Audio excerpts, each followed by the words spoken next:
This is TechCrunch. A new startup setting out to combat the scourge of deepfakes and spoofed evidence in the age of AI is showing off its wares on the startup battlefield stage at TechCrunch Disrupt 2024 this week. ForceField is building a set of patent-pending APIs dubbed MARQ, spelled M-A-R-Q, the first of which is designed to authenticate content. For context, a 2022 report from European law enforcement agency Europol predicted that 90% of all online content will be AI-generated by 2026. The internet is already awash with manipulated content, either entirely machine-generated or made with the help of AI, forcing big tech companies to develop new tools to address the problem. Google last month announced that it will soon begin flagging AI-generated images in its search engine, following in the footsteps of Meta, which was already doing so on Facebook and Instagram, though with questionable accuracy. YouTube, meanwhile, now allows people to request the removal of content that simulates their face or voice. The issue of fake content isn't going away, and it's a problem that has given rise to a swath of startups that are tackling the problem through various means, such as Clarity, Reality Defender, and TruePic, which have all raised sizable sums from big-name backers in recent years. ForceField, for its part, is focusing on the device level rather than the content.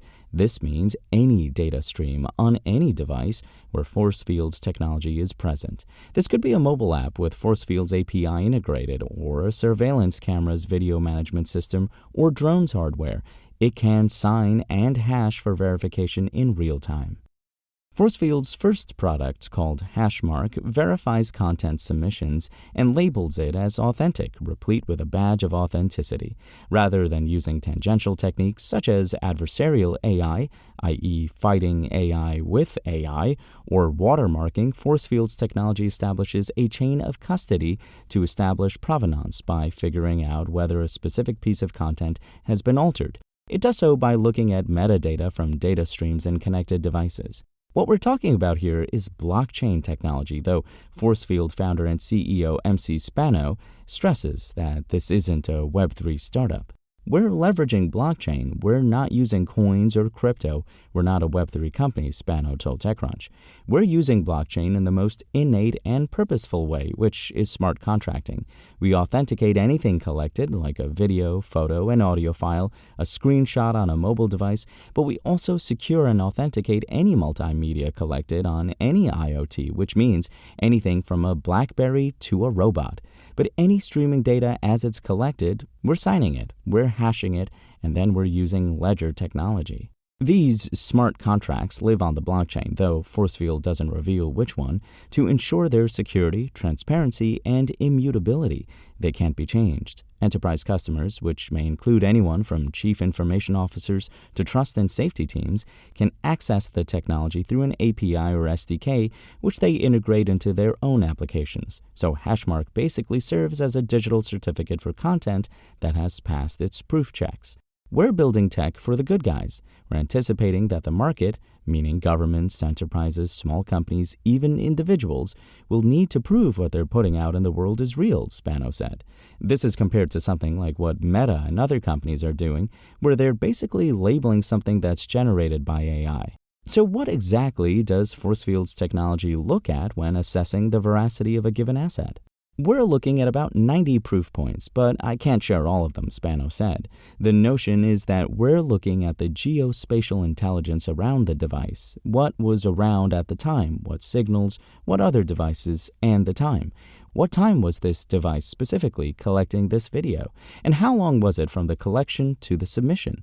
Those points alone can tell journalists or news organizations or law enforcement so much more than what they would originally have, and it also can pinpoint a geographic location. Though ForceField formally came to fruition in 2021, Spano says the genesis for the product came in 2018 when she was assaulted in New York City and subsequently faced major obstacles both gathering and submitting the evidence required by law enforcement. I knew that there were cameras. I knew that the evidence was able to be gathered, Spano said. But when I dealt with NYPD to get the evidence, they wouldn't get a subpoena, so I had to go to the owner of the camera myself to request the footage. I recorded it with my phone, and when I turned that recording into NYPD, They said it wasn't admissible, and that's when I realized the justice system starts way earlier than in the courts. And this gets to the crux of the problem that Spano and ForceField are trying to solve, a problem that has become even greater in the age of generative AI, where anyone with a laptop is able to create plausible but entirely fake evidence. It is still early days, but ForceField is developing a proof of concept, POC, with insurance giant Erie, while Spano says the company also has letters of intent signed with 3 additional customers, with plans to finalize the POC and launch commercially in Q1 2025. While insurance will be a big market for ForceField at first, Spano says that with the advent of AI and the ability for pretty much anyone to create authentic-looking assets, there's no real limits on the industries in which it can apply to. A citizen journalist, for example, who has captured a video on their mobile device could submit it to a news station, which would integrate with ForceField's API to determine the authenticity of the source data. Law enforcement, too, could use the technology to verify witness or victim submissions. In terms of financing, the company has so far been funded via a mixture of bootstrapping, Spano sold a previous company, and capital provided by angels, including actor Deborah Messing, as well as Wilfredo Fernandez, X's head of government affairs and a scout at VC firm Lightspeed.